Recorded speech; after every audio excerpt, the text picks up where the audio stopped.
Всем доброго дня. Продолжаю тему предсказаний на 2022 год. Вначале хочу сказать, что не хочу повторяться, поэтому откройте, пожалуйста, предсказание 2022, «Ведьмина изба», первая часть. И посмотрите, потому что там сделано предсказание очень подробное для этого года. Второй момент. Все ждут второй части, и вторая часть и есть отдельно по странам. Первая часть означает, что это общий прогноз, а потом уже отдельно по странам. Следующая часть. Предсказание о России, первая часть и вторая часть. Можете посмотреть, кому интересно, что будет в России. В этом году немного трудно дается снимать, точнее времени нет. Очень загруженный год и очень много информации. Поэтому я одну часть сняла в конце прошлого года уже, вторую часть в начале этого года. У нас еще целый год впереди. Успеете еще узнать, что и как должно быть. Итак, все, что было сказано и в первой части, и все, что было сказано о России, первая и вторая часть, и не только о России, уже сбывается и с большой периодичностью. Те события, которые были отмечены, они не в единичном числе должны сбываться. То есть, если сказано о чем-либо, например, поджог торговых центров, но без жертв, значит, они будут сбываться, и их будет много таких происшествий, таких моментов. Собственно, это началось. Второе, что очень важно, я предупредила в начале, не в начале, даже в конце прошлого года, что этот год маньяков. Уже сколько случаев, постоянно какие-то здоровые взрослые дяди гоняются за детьми, пытаясь их утащить куда-то. Будьте очень осторожны, провожайте своих детей и встречайте. Впрочем, чтобы иметь общее представление, еще раз говорю, посмотрите мои предсказания, которые были сделаны в конце того года. Итак, продолжим. Страны СНГ. Поскольку у нас год воинствующей мудрости, поэтому я решила как декорация поставить статую, Афины Паллады, поскольку она и есть воинствующая мудрость. Какой тотем года, какой покровитель и символ года, я уже объяснила, прошу еще раз посмотреть, я не хочу повторяться. Для особо одаренных существ, повторяю, когда я сказала, что еще делая предсказание в 2021 году, в конце почти декабря, я сказала, ушли высокосный и поствысокосный год, то есть 2020-2021 год. 20 был высокосный, 21 поствысокосный. Сейчас иной год совершенно. Прежде чем открывать свой рот, я не знаю уже, как говорить, потому что уже омерзительно вот эта неблагодарность, это быдлятство, которое в ответ на все, что ты делаешь для людей. Так вот, прежде чем говорить, потрудитесь научиться для начала слушать. Слушать, потом открывать рот. Так будет лучше. Итак, начнем. Наверное, вначале скажу про Армению. Не потому, что это моя историческая родина, а потому, что я хочу быстро пролистать эту тему и завершить. Вы ждете моих предсказаний Я эти предсказания делала 4 года подряд. Именно по той ситуации, которая случится. В начале войны я вам сказала, что будет, и что с вами случится. По полкам разложила, объяснила,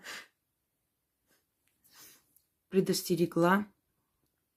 К сожалению, никто не услышал и не понял. Когда ваши дети были в лесах, еще живые, я сказала, спасите ваших детей.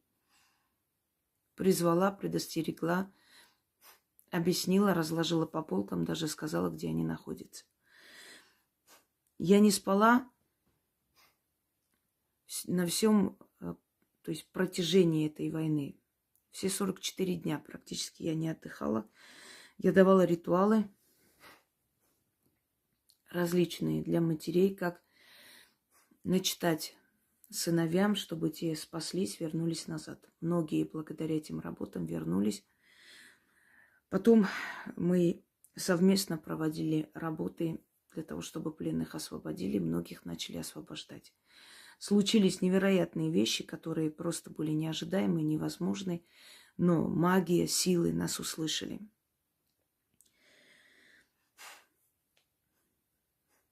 Потом я вам сказала фактами, кто что сделал. После это все нашло подтверждение.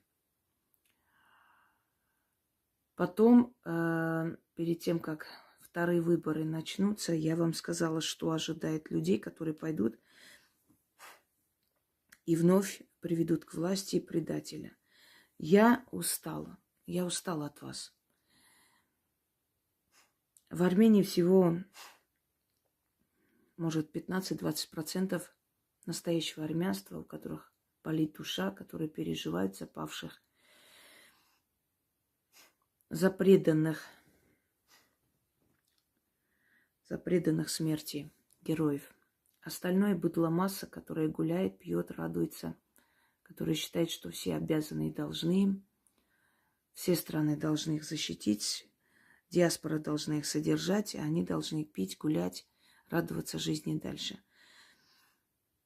Я не хочу вам больше ничего говорить. Все, что я сказала, уже сказано, и вы можете открыть и посмотреть. Я не буду вас успокаивать, утешать. Плывите по течению. Вам не привыкать. К большому сожалению, вы уже отход той самой великой древней генетики, которая была. Если армянство сохранило свое лицо и себя, то это диаспора. Вы лобызаетесь с теми, кто убил ваших детей. Вы забыли все ради полного желудка. Было бы что пожрать, вы готовы продать родину. Абсолютная дешевизна. Власть подонков. Это ваше отражение. Это ваше отражение. Идите слушайте всякие Люси, Муси, всяких колхозниц необразованных, которые сутками сидят и говорят о том, что предатель, который вас продал с потрохами, сам Иисус Христос, который снизошел с небес. Интеллигенция, которая молчит.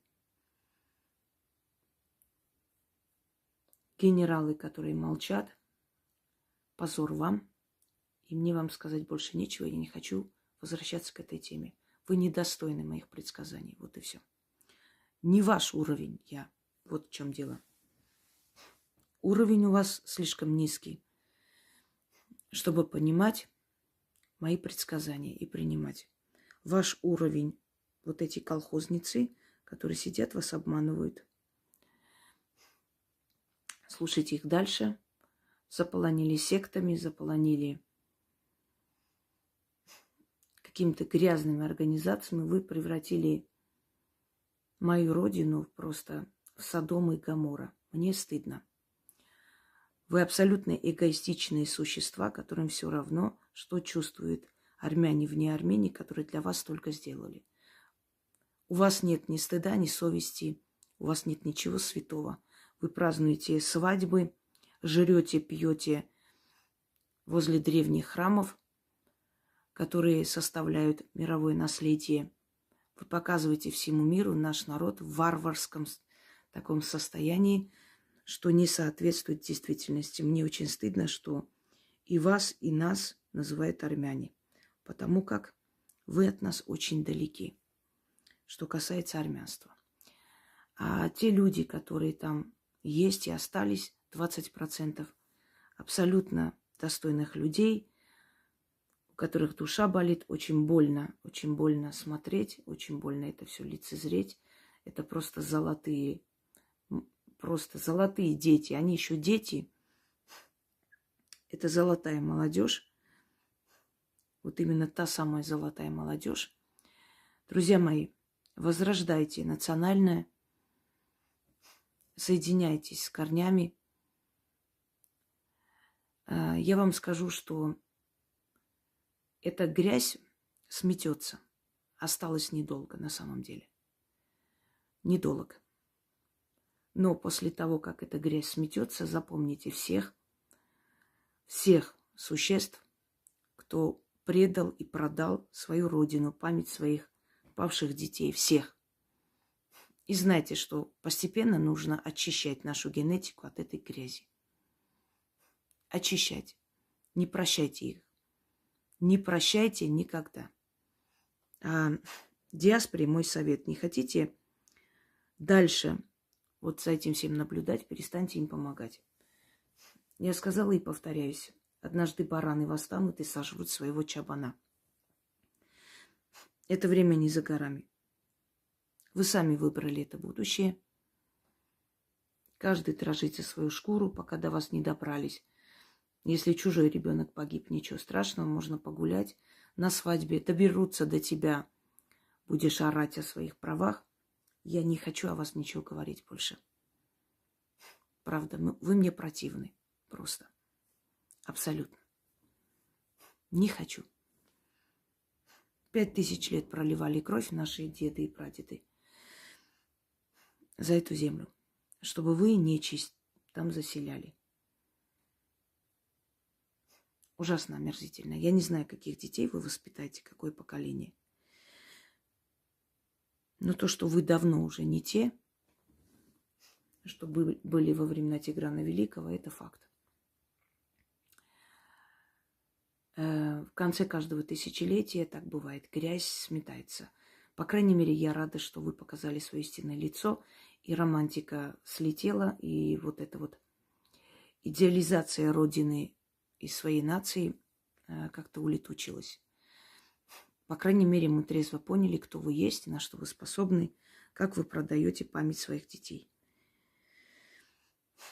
Остальным говорю еще раз. Эта грязь пройдет. Это будет самая позорная страница в нашей истории. И поверьте мне, те, кто это сделал, очень страшно завершать свою жизнь. Очень страшно. И это не утешение, это реальность и факты. Иначе бы я не сказала, вы знаете, что я не ошибаюсь. Остальному армянству я говорю, будьте сильны и не сдавайтесь. Они ничего с вами сделать не смогут. Просто запомните это время и больше никогда не относитесь с каким-то великодушием к подобному быдлу. Они это не понимают. Стоит им прийти к власти, стоит им просто получить какую-то власть и возможность, они тут же показывают свою истинную рожу.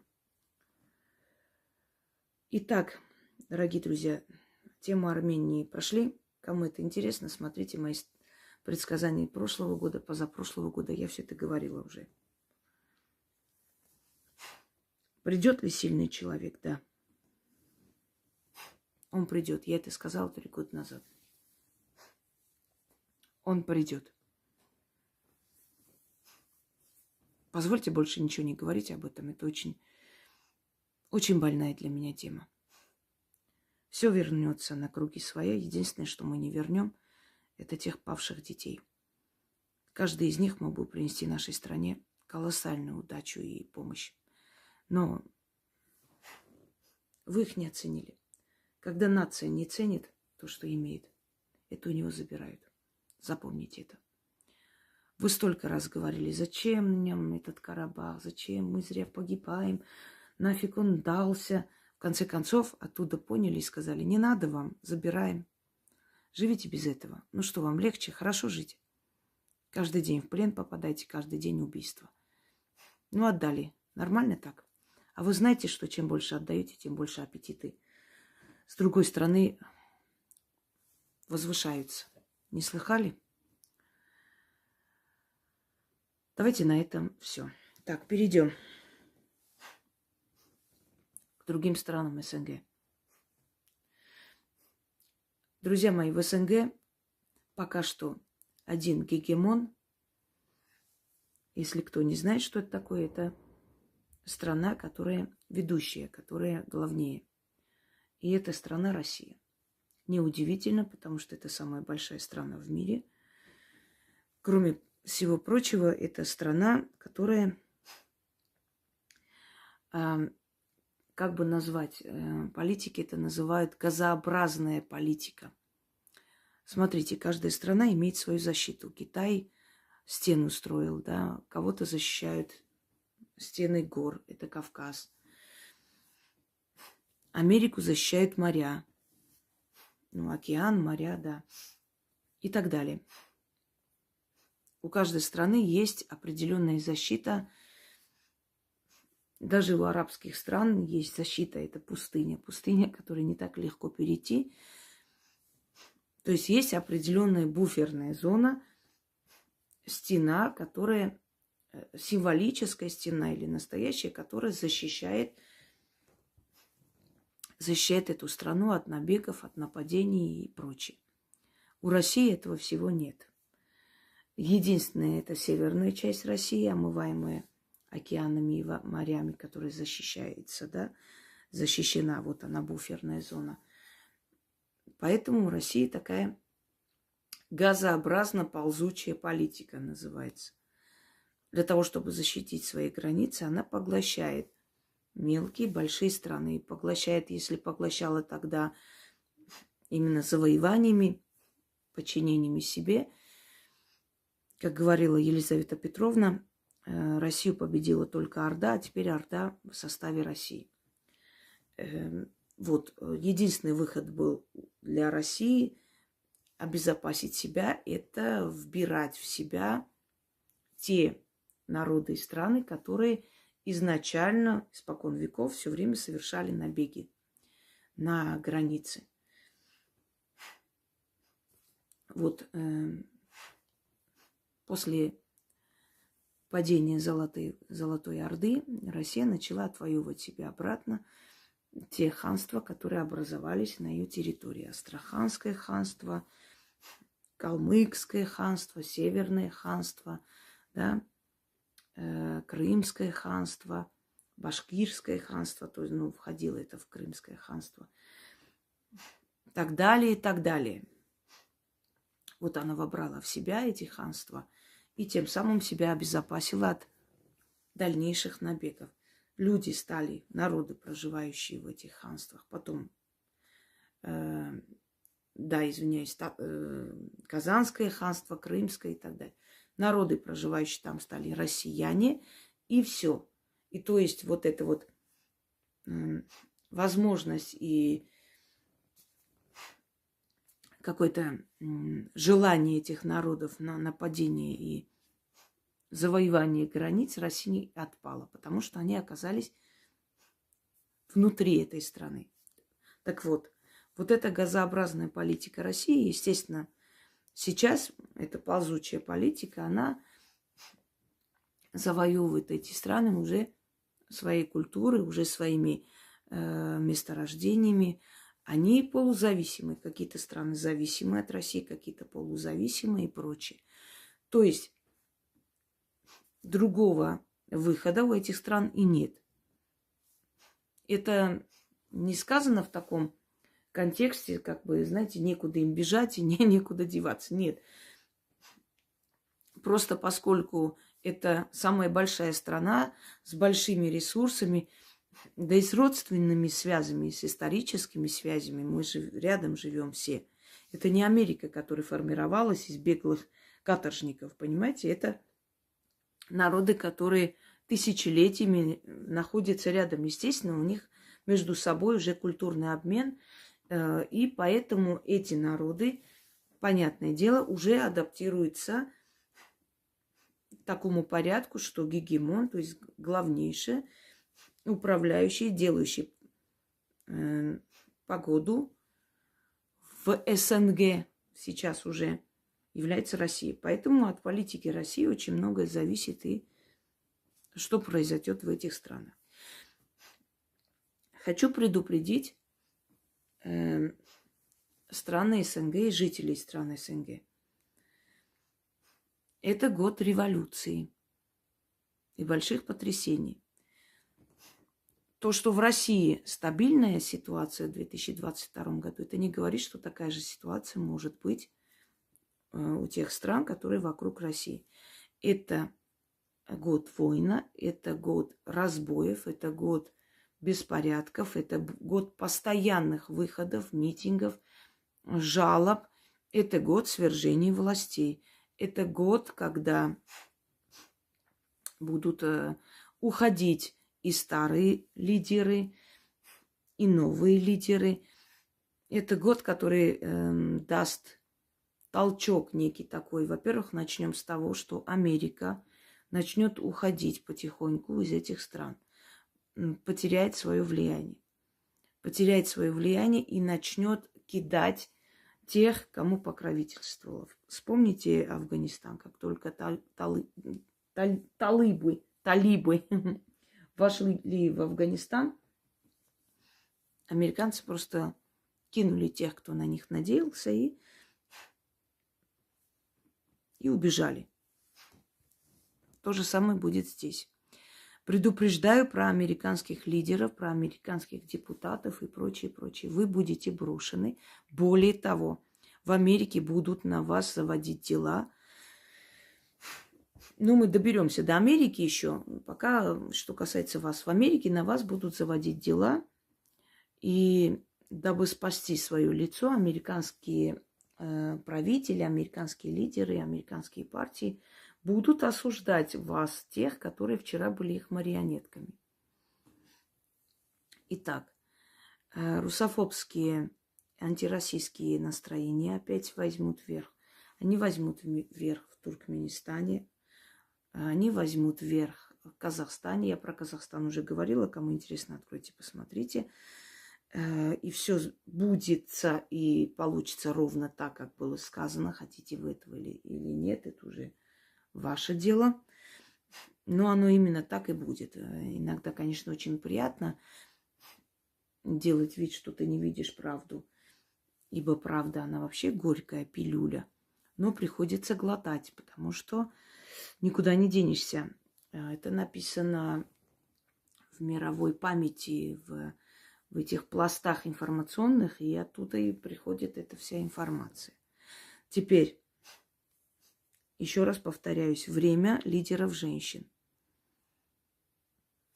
Женские организации, организации солдатских матерей и прочее, прочее. Следующее волнение ждите в Киргизии. Дальше ждите в Таджикистане. В Таджикистане начнется просто, если не гражданская война, но начнется гражданские столкновения. К власти рвутся генералы, их будут арестовывать, народ будет выходить, пытаться их защитить. Границы Таджикистана очень уязвимы. В Таджикистане очень сильна наркоторговля, сейчас особенно. И очень много смертей молодых будет в Таджикистане. Много самоубийств среди женщин. И по этому поводу поднимут голову партии, защищающие права женщин, запрещающие домашнее насилие. Мы понимаем с вами, что, к сожалению, ни одна партия, защищающая женщин, так и не смогла их защитить. Но, по крайней мере, этот вопрос будет поднят. И вот эти женские организации найдут какой-то отклик в душах людей. Большая рождаемость девочек, опять же. Это год девочек все-таки. Девушек, женщин.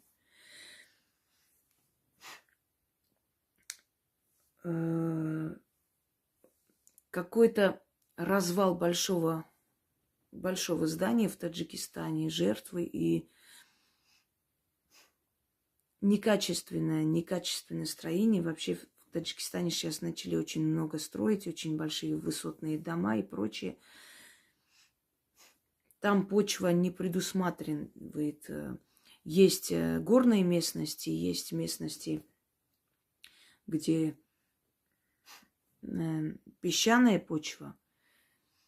И вот в этих местах там сейсмическая зона, там оползни и прочее, они не предусматривают, причем быстрое строительство и прочее. Поэтому падение одного здания, разрушение приведет к очень большому скандалу и к очень большому народному волнению. Какой-то клуб, оперное здание, что-то в этом роде. Если у вас есть подобные здания, которые построены на скорую руку, будьте осторожны и бдительны. Я говорю медленно, некоторым это не нравится, медленно говорю, потому что мне эти образы приходят, и мне нужно передавать. Если вы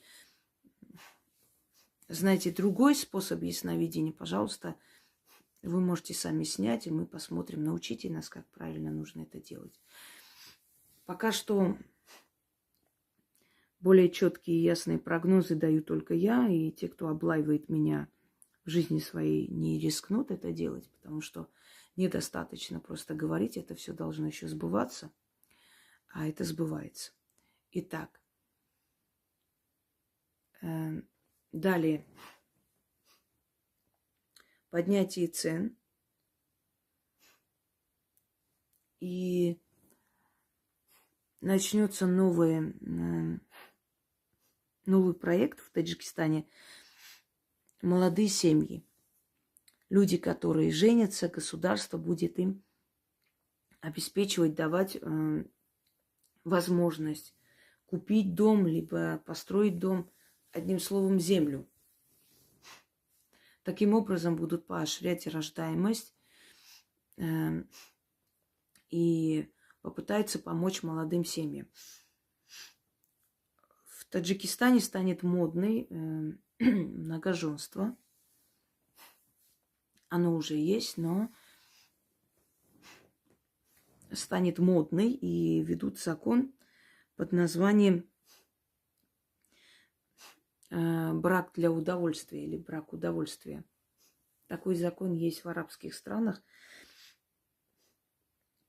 То есть узаконенные любовники, чтобы их не закидали камнями. Мужчина соглашается взять жену и официально представить ее как свою сожительницу, жену, как хотите. Но при этом он не имеет никаких обязательств. Он может признавать этих детей, может не признавать. Одним словом, для того, чтобы спать вместе. Считается, что таким образом прелюбодеяние станет меньше. Однако брошенных детей становится больше. Вот в Таджикистане ведут этот закон, потому что очень много стало уже многоженства, очень много стало этих терминов. Вторая жена и прочее. И ведут этот закон, что на самом деле усложнит. Через пару лет этот закон отменят, что вызовет еще одну волну. Далее. Очень большая безработица.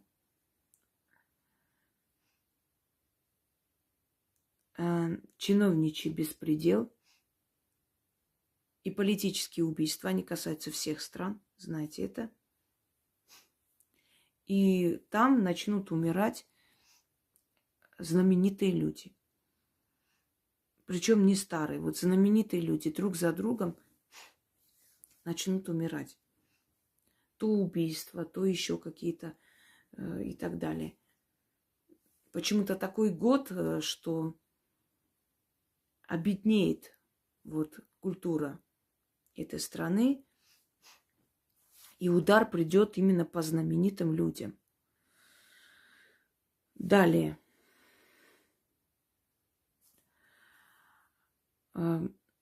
Выезд из страны людей как было, так и продолжается. Но из России тоже их будут депортировать обратно. Я боюсь, что для Таджикистана 2022 год не самый лучший. У кого есть сбережения, деньги, лучше вкладывать в землю, в дом, купить недвижимость, что-то такое. Обесценятся деньги там.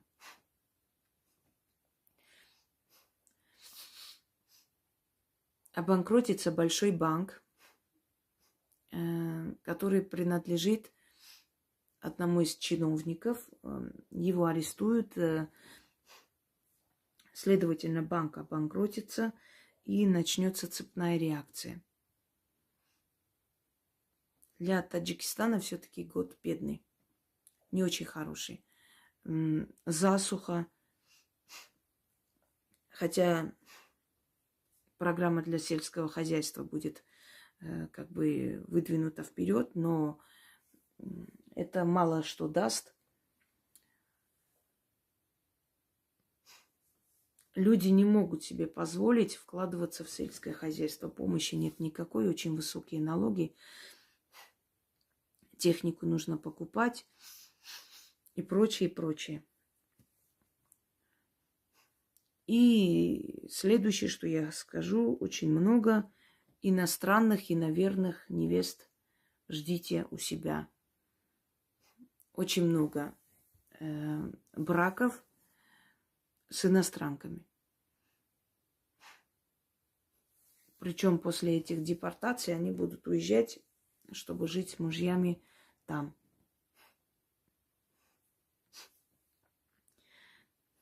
Дело в том, что народ Таджикистана немного себя потерял.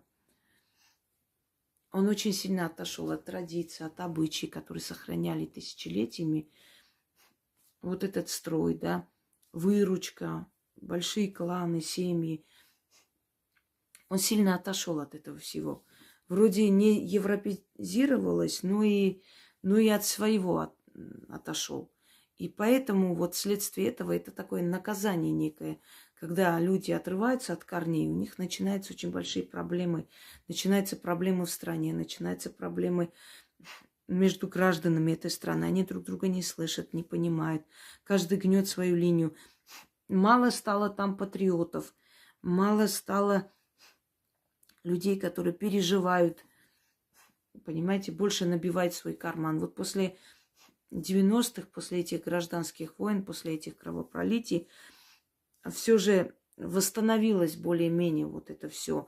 Пришли к власти люди, которые восстановили их. Первый период правления был очень такой достойный, сильный.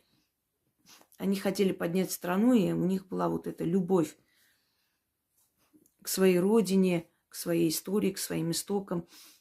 Потом вновь вот их начали окружать опять. Понимаете, как они вначале приходят абсолютно голые, с голой задницей. И с большой мечтой превратить свою страну просто в рай, чтобы народ был доволен и так далее. А потом они начинают богатеть, они начинают понимать, что это просто источник, жило золотое, понимаете. Они начинают это все грести, они забывают обо всем, что было сказано, окружают себя этой роскошью и все прочее. И начинается старый сценарий. Опять народ в проигрыше, опять народ в темноте. И как бы на смену тех шакалов приходят другие. Вот так получается.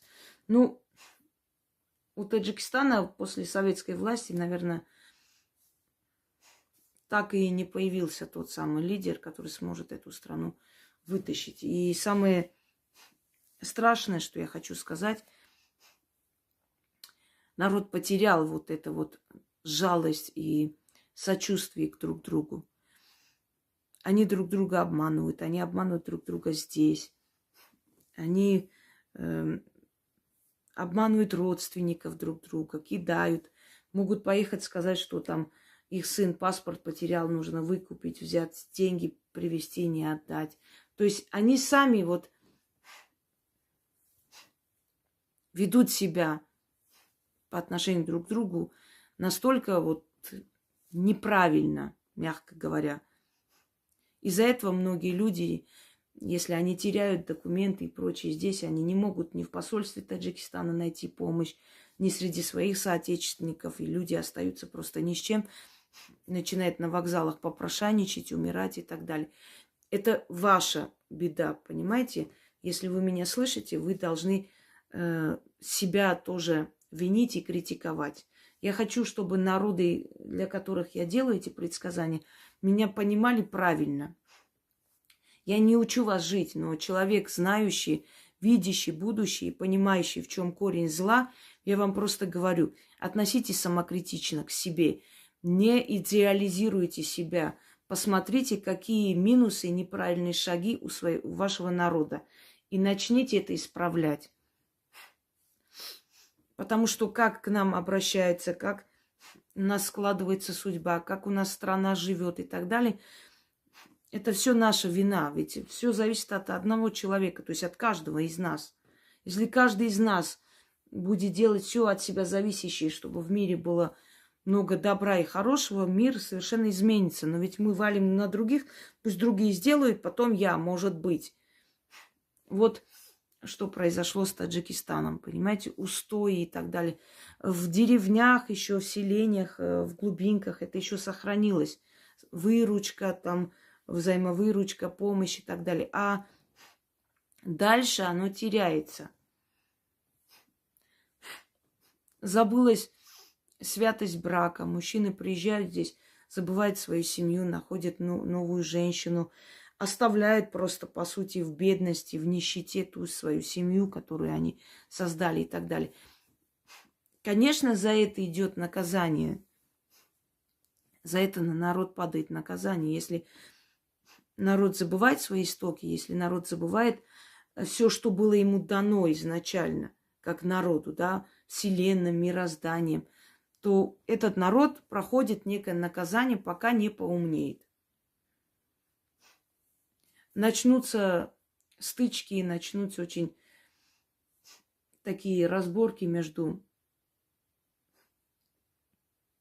памирскими кланами и кланами в Таджикистане. Начнется немного такое, не сильно, но имею в виду, волна такая пойдет преступности. И голову поднимут преступные авторитеты и прочее.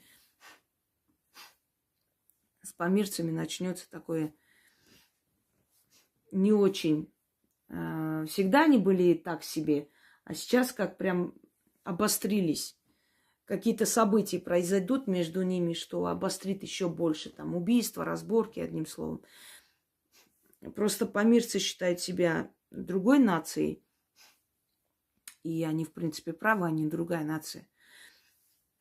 Знаете, как образовались памирцы, когда Александр Македонский завоевывал Восток?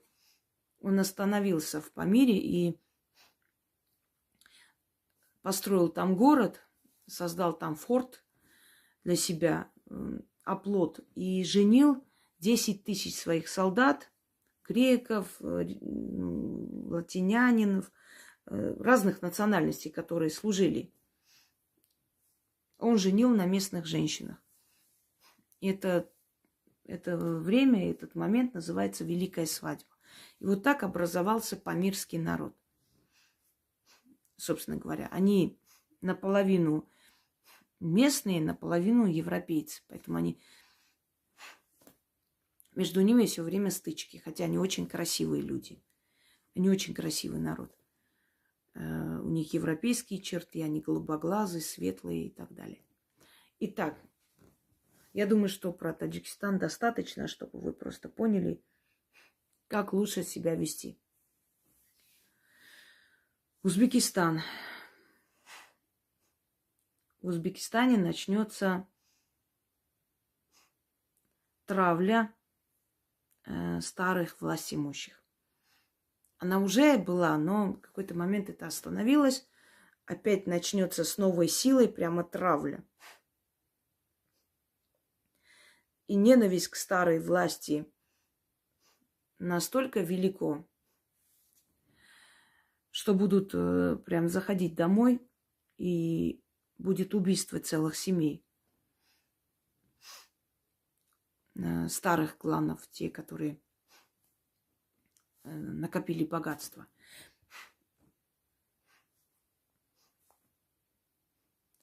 Но в экономическом смысле Узбекистан намного лучше живет и будет жить в 2022 году. Намного лучше. Многие даже домой вернутся.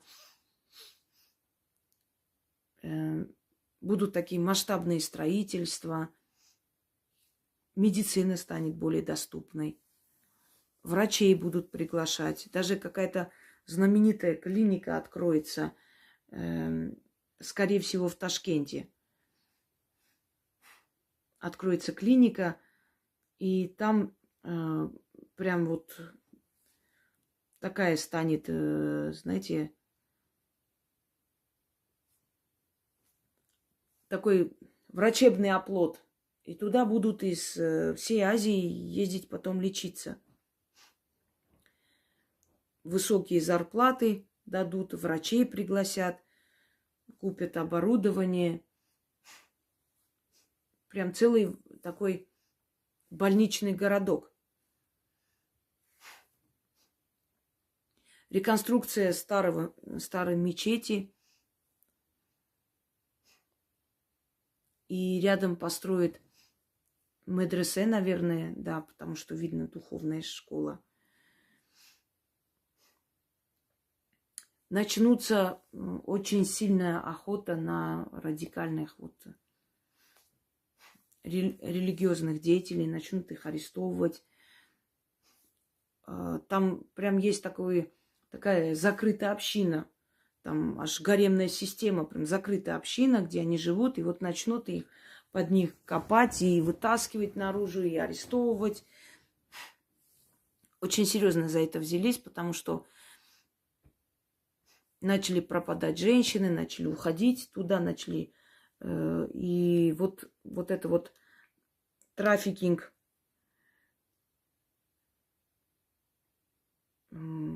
женщин, да, вот в разные страны, возвращение женщин из Арабских Эмиратов, украденных женщин, которые были в неволе, в сексуальном рабстве и так далее.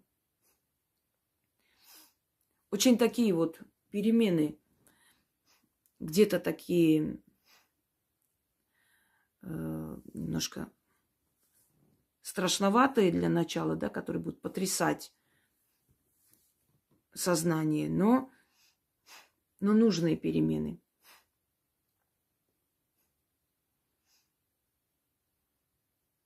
В Бухаре построят какой-то большой зал концертный или стадион, ну прям открытый такой, недалеко от какого-то знаменитого музея, исторического музея. Возрождение национальных танцев. Спектакли на историческую тему.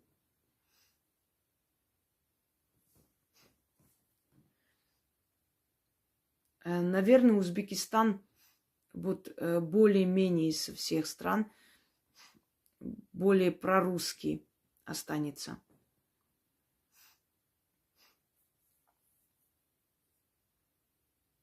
Дальше.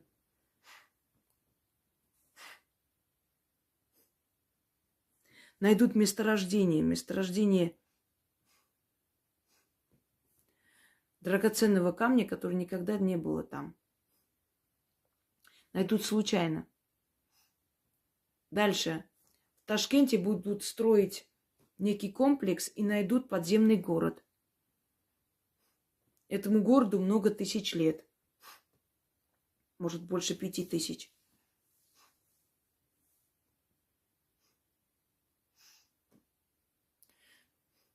Найдут какой-то атрибут, связанный с Амир Тимуром. Я надеюсь, вы поняли, кто это. Тамерлан. Вот некий такой атрибут внезапно найдут, покажут по стране. И даже будет некий фестиваль, посвященный этому. Умрут 3 знаменитые женщины. Может быть, певицы, скорее всего. Певицы, актрисы, вот, ну, такие. Общественные деятели. Время свадеб. Постоянно вы будете из России, из других стран уезжать на свадьбу к родственникам. Прям время свадеб, рождения в Узбекистане. Наверное, узбекский народ прошел свой ад и решили постепенно ослабить вот эти все испытания, постепенно дать этому народу отдушину какую-то, чтобы они уже могли постепенно стать на ноги. Один из богатых стран во время Советского Союза.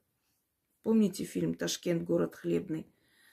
Всех беженцев, детей эвакуировали туда, как раз, в Узбекистан.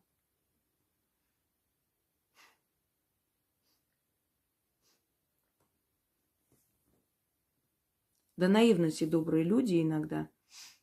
Вот до наивности. Поэтому вот эта черта, наивность, доверчивость, этот народ, собственно, изгубил. Потому что они очень много позволили другим на своей земле. И когда уже очнулись, практически ничего им не принадлежало.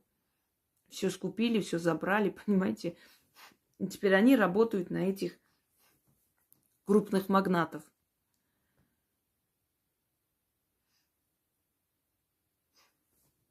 Дальше.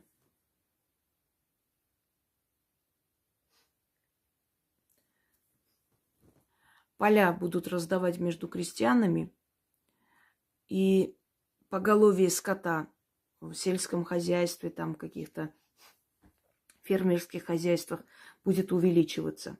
Нет, для Узбекистана хороший год. Хороший. И самое главное, ваши родственники поменьше денег будут просить, уже полегче станет жить им.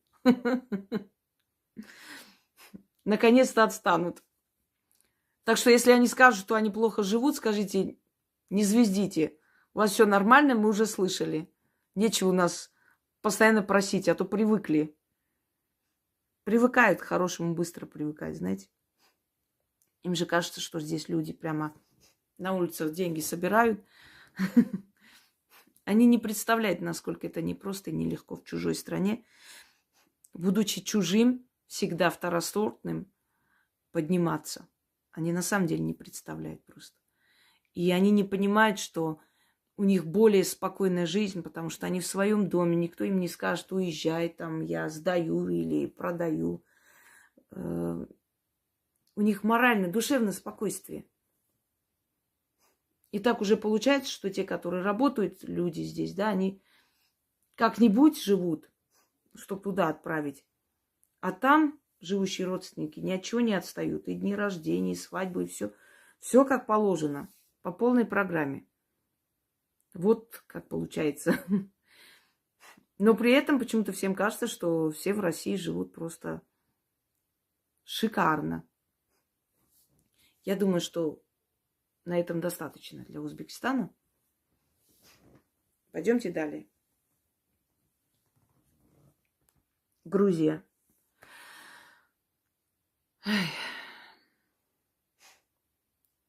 В Грузии начнут умирать старые лидеры, интеллигенты. Вот интеллигенция, актеры. Есть люди, без которых нация сиротеет, понимаете? Вот есть люди-легенды, есть люди, на которых держится мораль и совесть народа. Вот эти люди начнут умирать, уходить.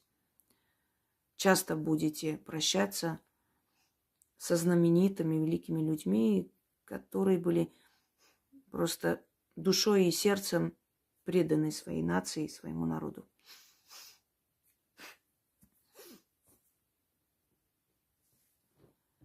В Грузии снимут фильм «Старые части Тбилиси». Очень замечательный фильм. Он даже будет получать номинации разных стран, как один из лучших фильмов, иностранных фильмов. Вообще, грузинские фильмы, грузинские комедии, они всегда были на высоте. Их всегда сравнивали вот с итальянскими актерами. Как они с душой играют, они живут просто в этих фильмах. С ними никто не сравнится, особенно грузинские комедии. Жаль, что сейчас уже так не снимают, в то время вообще замечательно снимали. Ну и знаменитости начали уходить. Те самые актеры, которые были вот основа киностудии Грузии. Дальше. Начнется, вот создадут такую партию, организацию из всех народов Грузии, и начнется вот просто пропаганда братства народов Грузии. Понимание друг друга, возрождение древних традиций. Вот это вот дух единства, как при царице Тамаре, начнет возрождаться. Уменьшатся все-таки антироссийские эти выкрики. Начнут судить чиновников, начнут судить судей.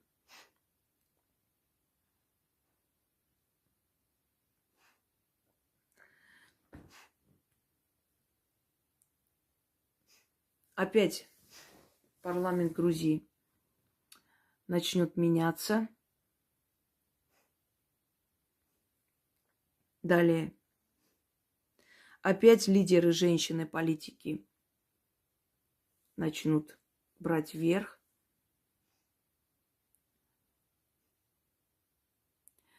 В Грузии в селениях начнется прямо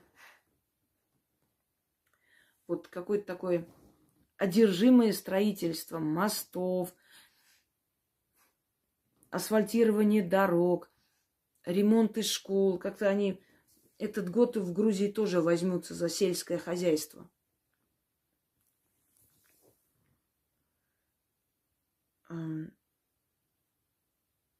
Экономический такой хороший год. Доступно станет жилье более. Откроются новые предприятия.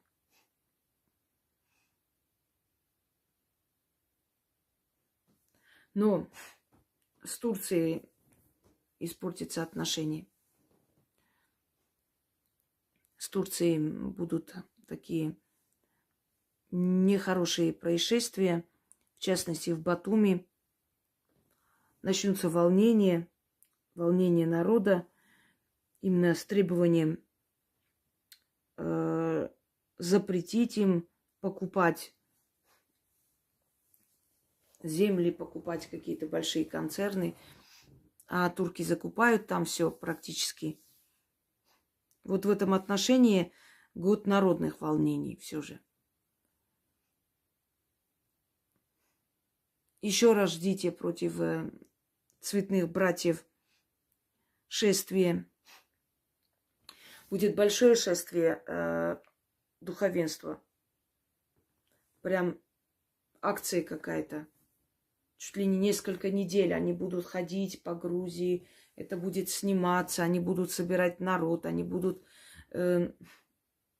напоминать о патриархальных традициях, обычаях и так далее, и так далее. За похищение девушек Грузии начнут более строго карать. Закон ожесточится, и он будет применяться.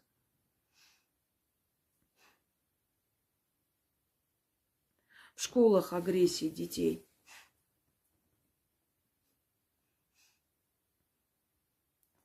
Вот какая-то агрессивная среда в школах, и постоянно начнут в школах ревизии, в школах проверки, уход директоров школ, попытка детей к суициду и так далее. Школы начнут реформировать, потому что в школах что-то не так. Слишком много позволено подросткам. Но, к сожалению, рост наркомании большой. И большая гибель молодежи. Далее. Народ встанет против игровых автоматов, против казино, против вот подобных учреждений. Они, в принципе, за городом, но есть и в городах, есть и такие в подвалах, которые будут требовать их убрать. Убрать те, которые рядом со школами.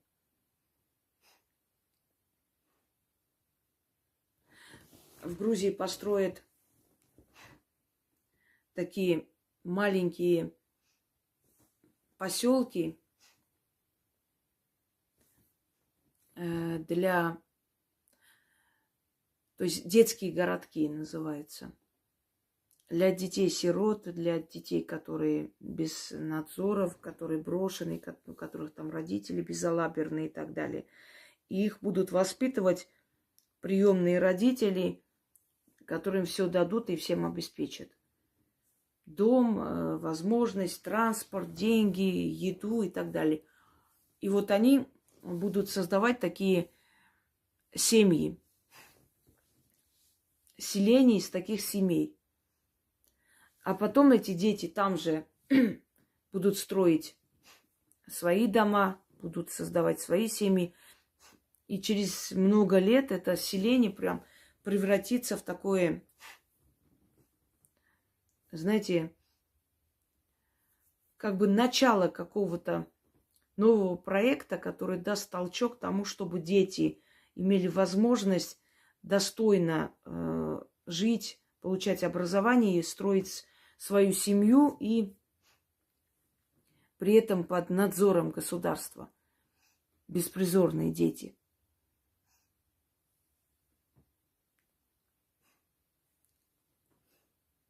Начнут заниматься безнадзорными животными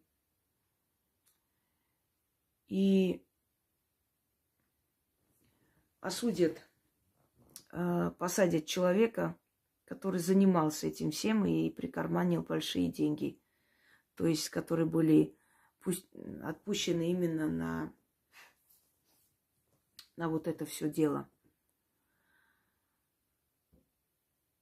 Далее. Полиция.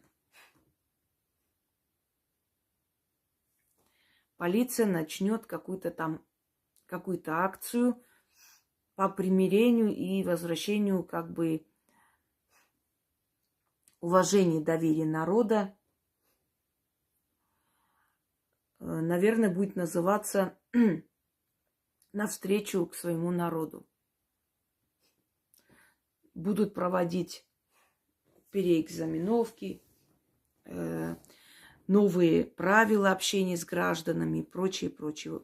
Одним словом, нажмут на полицию, придет новый руководитель, новый министр МВД, и он совершенно иных взглядов патриархальных, поэтому полицию начнут как бы так проверять, контролировать более, чем раньше. Далее.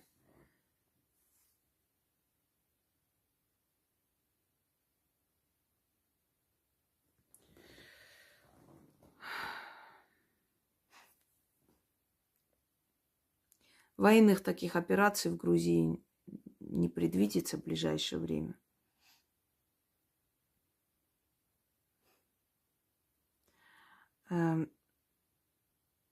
Постепенно начнется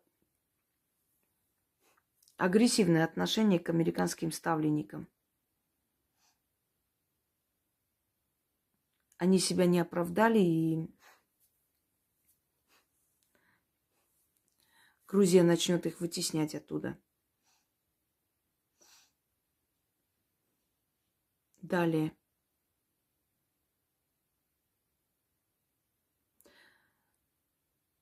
В принципе, для Грузии, ну вот не считая этих волнений и прочее, год сам по себе благоприятный. В экономическом плане и так далее. Хотя, еще раз говорю, что вот именно наркомания среди молодежи очень сильно. И смерти знаменитых людей, то есть мэтров таких, знаете, ну, которые уже время уходить. Ну, собственно, они прям часто начнут уходить. И большая перемена в духовенстве Грузии. Не хотелось бы даже думать и говорить об уходе, да, главного лидера церкви Грузии.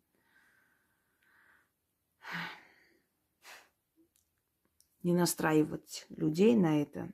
Но, по крайней мере, есть некая трагедия, связанная с грузинской церковью, после чего начнется разлад и приход новых церковников со своим уставом. В Грузии проснется вулкан, и местами будут землетрясения. Кура опять выйдет из берегов, но на сей раз такие разрушения не причинит, как тогда, но напугает, сильно напугает людей, которые те годы помнят.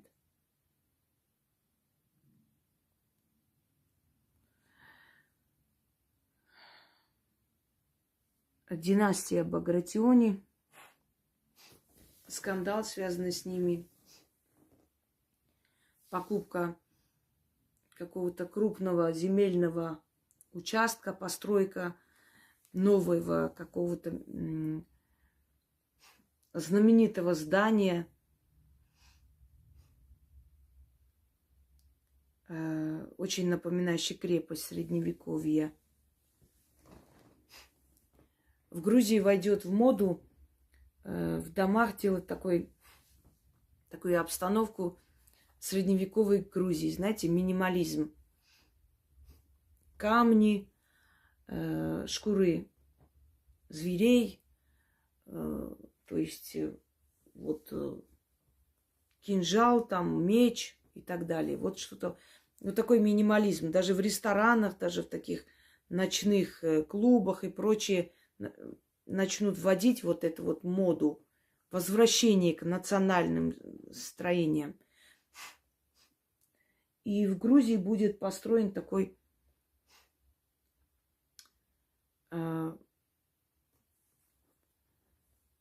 развлекательный комплекс, очень похожий на башню. На такую сторожевую средневековую башню. Как-то даже и назовут, может быть, Картли, что-то в этом роде.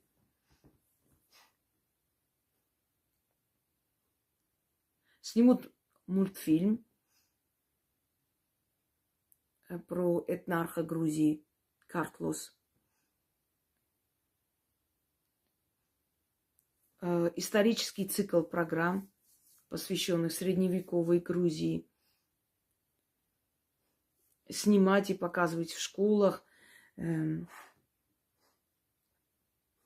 Появится некая такая игра, историческая игра для детей, которые начнут по телевизору транслировать.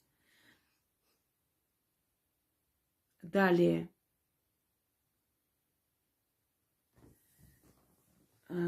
Обнаружится могила знаменитых Эристави.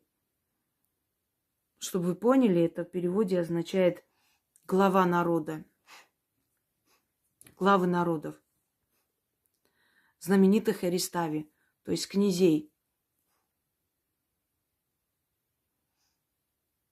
Кладбище, там, то есть целая усыпальница.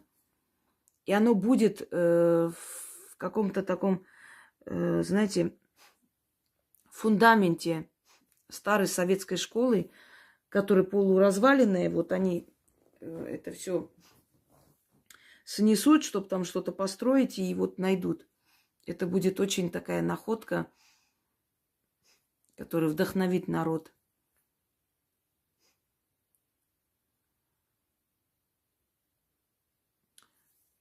Невзирая на всемирную моду, в Грузии войдет в моду черный цвет. Грузинки вообще любят черный цвет носить. Это между нами. Они любят. Я в детстве тоже все время носила черный. Мне нравился черный цвет. Во-первых, черный цвет, он такой, знаете, как-то подчеркивает фигуру. Потом выглядит так более строго, почетно, что ли. Хотя это цвет траура, но в любом случае. Вот будут носить черный цвет. Любовь к черному вернется. Головные уборы войдут в моду в Грузии. Женские головные уборы, национальные. Очень похожи на хевсурские головные уборы. С крестами, вышитыми и прочее. Начнут их прям носить, и очень много.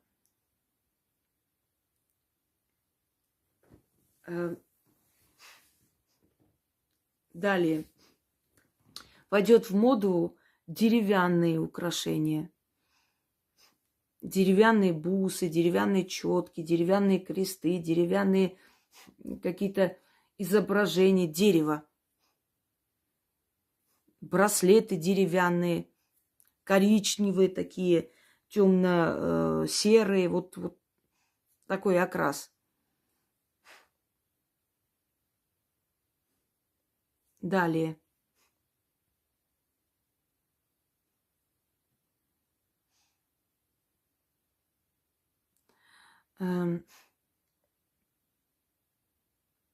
Северная Грузия. Ожидается такие наводнения, не разрушительные, но наводнения. Еще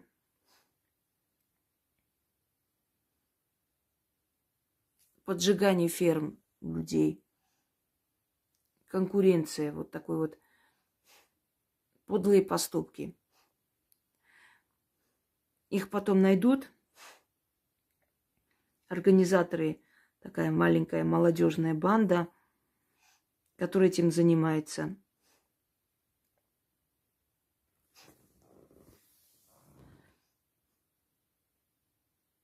Поджог старинного кладбища. Это сделают сектанты, хотя потом будут сваливать на то, что это, значит, сумасшедший, душевно больной. Но на самом деле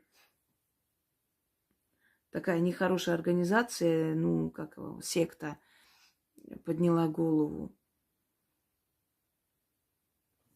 Они считают, что вот эти все памятники и прочее, они как бы надругательство над памятью, и что вера не позволяет, что это превращается в место поклонения и все прочее. Вот такая вот бредятина. Но их поймают, потом это запретят, и будет прям судебное дело, очень серьезное.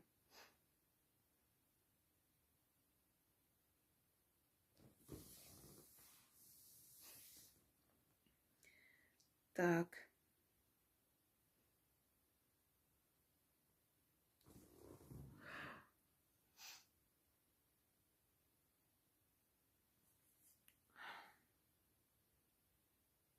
Наверное, пока все. Я ограничусь этой частью, потому что информации очень много. И про другие страны, естественно, я расскажу уже во второй части.